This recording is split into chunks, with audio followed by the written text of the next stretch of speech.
الله الرحمن الرحيم التواب الكريم، وأشهد أن لا إله إلا الله وحده لا شريك له العلي العظيم، وأشهد أن نبينا محمدا عبده ورسوله. اللهم صل وسلم وبارك عليه وعلى آله وأصحابه أجمعين. أما بعد، فاتقوا الله تفلحوا وأطيعوه تسعدوا وتفوزوا. عباد الله، إن ليالي العشر الأخيرة من رمضان عظيم فضلها جليل قدرها، فأحسنوا رحمكم الله انتهازها بأنواع القربات، وسارعوا إلى أسباب نيل الرحمات. كان رسول الله صلى الله عليه وسلم يجتهد في العشر الأخيرة من رمضان ما لا يجتهد في غيرها، وكان يشتد اجتهاده في هذه الليالي بما وصفته عائشة رضي الله عنها وعن أبيها.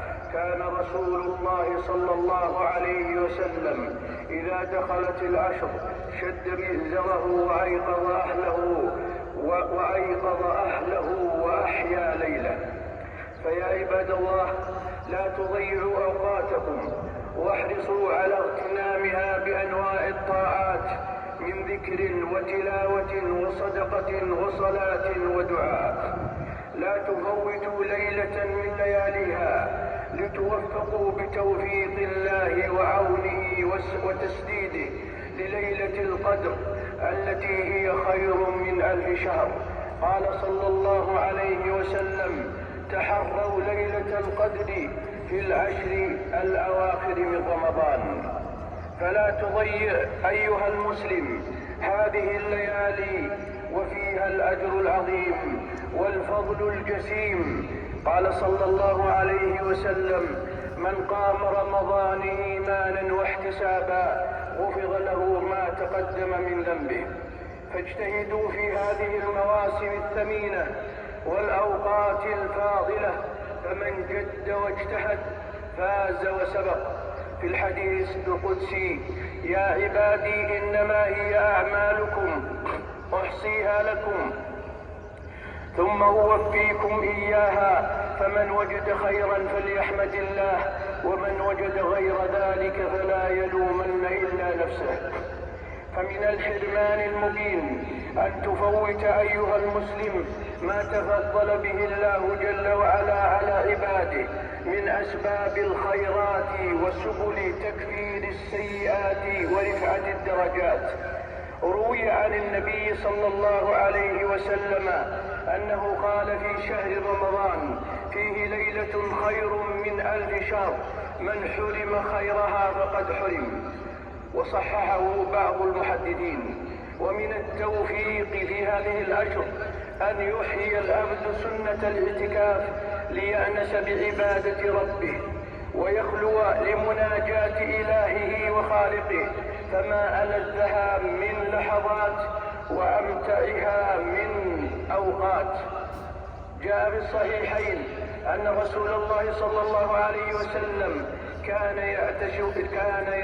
يعتكف العشر الأواخر من رمضان. قال الزهري: فيا عجبا للمسلمين تركوا الاعتكاف مع أن النبي صلى الله عليه وسلم ما تركه منذ قدم المدينة حتى قبضه الله. فيا عباد الله، أقبلوا في هذه الليالي إلى أنواع الصالحات، واجتهدوا في التقرب من رب الأرض والسماوات. قال جل وعلا: وافعلوا الخير لعلكم تفلحون. بارك الله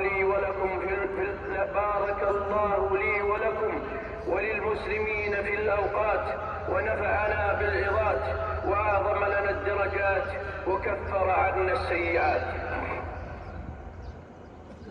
أشهد أن لا إله إلا الله وحده لا شريك له، الإله الحق المبين. اللهم صل وسلم، وأشهد أن محمدا عبده ورسوله النبي الأمين. اللهم صل وسلم وبارك عليه وعلى آله وأصحابه أجمعين.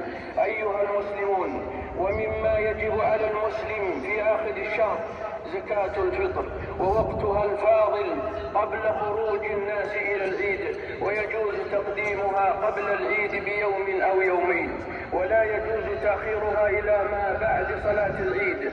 ومقدار الواجب صاع من قوت البلد مما يأكله الناس. وتعطى الزكاة المفروضة للفقراء والمساكين فقط دون من سواهم من أهل الزكوات، كما هو الراجح في قولي أهل العلم. عن ابن عباس رضي الله عنهما قال أنه قال: فرض رسول الله صلى الله عليه وسلم زكاة الفطر طهرة للصائم من اللغو والرفث وطعمة للمساكين، فمن أداها قبل الصلاة فهي صدقة مقبولة، ومن أداها بعد الصلاة فهي صدقة من الصدقات. ومما يشرع عندما تغرب شمس آخر يوم من رمضان التكبير المطلق، كما قال جل وعلا: ولتكملوا العدة ولتكبروا الله على ما هداكم ولعلكم تشكرون. ويستمر التكبير إلى فراغ الإمام من خطبة العيد، فعظموا الله جل وعلا يعظم لكم الأجر والمثوبة. وإن مما يكفر الله به السيئات ويرفع به الدرجات الإكثار من الصلاة والسلام على النبي صلى الله عليه وسلم. اللهم صل وسلم وبارك عليه وعلى آله وأصحابه أجمعين.